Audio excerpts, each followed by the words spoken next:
Now, he's the first Prime Minister to release details about his taxation, and he's done so in response to a week of speculation about his family finances. Is it enough to silence Mr Cameron's critics, though? Well, the SNP's Westminster leader, Angus Robertson, joins me live from Speyside in his constituency. And a very good morning to you, Mr Robertson. So, we've seen the Prime Minister's tax affairs for 6 years or so. It seems it's all legal and above board. Is that the end of the matter in your book?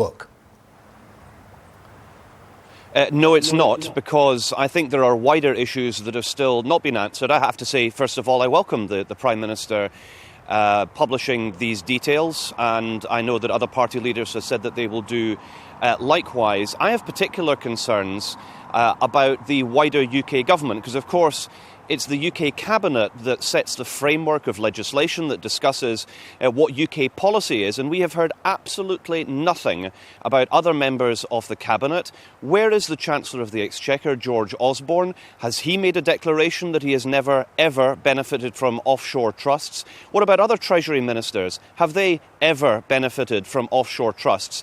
I think the publishing of the tax returns by the Prime Minister is welcome, but it doesn't answer these wider questions, and it's something that this week they're not going to get away from. And if the Prime Minister doesn't make a statement to Parliament tomorrow, the SNP is going to apply for an urgent question.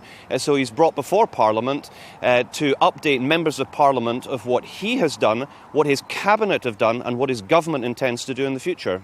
Well, why not, as Mr Corbyn's been suggesting today, say that all people in public life, particularly MPs, should publish their tax returns?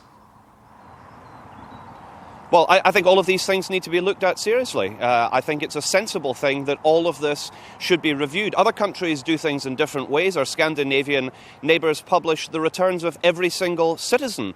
So there is a debate to be had about the degree to which members of the public in public life or in private life have to publish their tax information. I think in the first instance, there is a public interest that the Cabinet, which has responsibility for making the rules covering taxation, tax loopholes, offshore trusts, what involvement have Cabinet members, given their direct personal involvement in framing the legislative proposals of the government, what background do they have in relation to tax havens? Have they had any connections? Yes or no? I think the public deserves to know the answer to that question. And of course, on the Prime Minister's details, these are not his actual tax returns. This is not a copy of the actual documents that he sends into HMRC.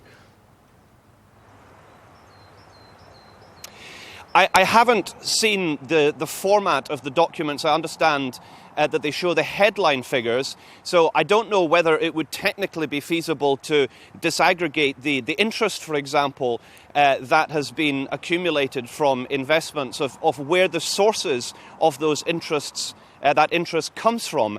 And I think that would be a source of concern for everybody that wants to know whether, given the revelations that we've heard from Panama, whether politicians in the UK have been profiting from investments in offshore trusts and tax havens. I'm not sure whether the format that the Prime Minister has published his details would answer that question. But using the opportunity that I have this morning to speak to the wider public and to the UK government, I really want to take the opportunity to say that the level of public anger about this issue is immense.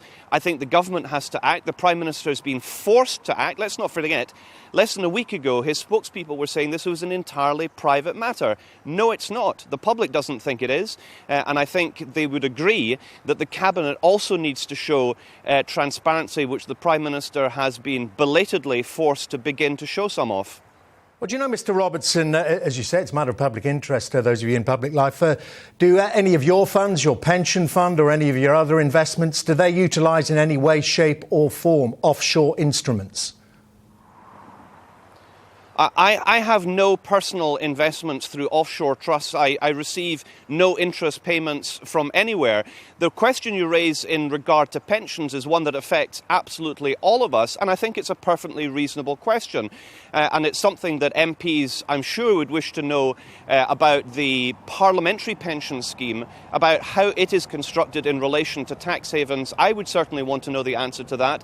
And I think that, in conjunction with questions raised about the degree to which which MPs need to be transparent about their financial affairs is something that needs to be looked at in the round. I'm very open to that, but I think it needs to be something that is looked at across the piece. I think much in the same way that after the expenses scandal, there needed to be an overhaul of things. I think there needs to be an overhaul of issues relating to tax, and specifically in relation to tax havens and offshore trusts. So when can we expect to see your tax returns? Whenever anybody would like to see them. So you are going to publish them? If people want to see my tax, sorry, it's going to be very boring. My income is that as a parliamentarian. I have no investments ever, unlike the Prime Minister when he answered that question did not make that clear. I have never had any investments in offshore trusts or through tax havens. Are you sure? Do you have any ISAs? No. Absolutely no completely legitimate tax-free funds at all? No. All right. Well, we'll look forward to that. I mean, is this something that the SNP is going to do? Are the leadership, the senior figures within the Scottish National Party going to release their tax returns? Nicola Sturgeon has said that we will do that, and I've said that we're open to looking at how this is done across the piece of parliamentarians. I think it's something that should be looked at, something that should be considered. We shouldn't lose sight of the fact, though, that parliamentarians already need to make declarations of their income. I think there needs to be a debate now about the degree of information that is published about people's personal income and investments, and in particular, because of the public concern, and rightly so, in relation to tax havens and offshore trusts. Well, that is the issue as well, isn't it? And particularly when you talk about tax havens and offshore deposit centres, many of them have relationships with the British Crown, overseas territories or Crown dependencies. Do you think something more could be done to control and regulate them from the UK? Absolutely. These are technically, as you say, part of the British Crown. They are UK dependencies. And I think there needs to be a much closer working relationship with them to getting this situation sorted out. At the end of the day, this isn't going to be sorted out in terms of the global mega-rich without having international tax agreements. And these international tax agreements need to also include these tax havens, because so long as some can operate in certain ways that then sees trillions and trillions, I saw a figure, mind-boggling, 21 trillion pounds or dollars, whichever way you cut it, a massive amount of money, which has been salted away through these tax havens, denying funds to many countries, and of particular concern, obviously, in the developing world, where there are very, very limited funds. So, yes, it's something we need to get right domestically.